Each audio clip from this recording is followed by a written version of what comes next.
చెల్లి. ఆగరా ఒరే పాపిస్తాడా నువ్వు ఓ ఫ్రెండ్వా ఇక్కడ అలా ఉమ్మేయకూడదు. సారీ సార్ ఏం ఇక్కడే మీ మీద పడింది సారీ సార్ ఎరరే నా లక్ష్యం నీకు తెలుసు కూడా ముందుగా ఓ అమ్మాయి నా కారులో ఉందని నువ్వెందుకు చెప్పలేదురా ముందు కాదన్నా వెనకాలంది. ఏనన్నా జోకా నువ్వు ఊరుకోన్నా, నాకా వయసు పెరుగుతుంది. రేపు జ్వరం వస్తే నాకు ఆడపిల్ల తోడు కావద్దా? ఎందుకురా ఆడపిల్లతోడు వివిధ భారతి పెడితే తలనొప్ప జ్వరమా పలానా పలానా మందులు వాడండి అని వాళ్ళే చెప్తారు కదా కరెక్టా సార్? మీరు చెప్తే కరెక్ట్. సార్, ఇద్దరు రౌడీలు వచ్చి ఇక్కడ గొడవ చేస్తుంటే ఇలా చూస్తూ మీరు ఊరుకుంటారేమిటి? ఎవరిని పట్టుకొని రౌడీ అంట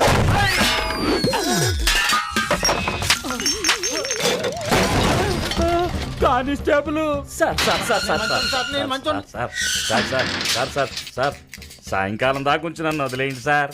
అయ్యా సార్ సార్ టేబుల్ ని గుద్దినందుకు 302 మరి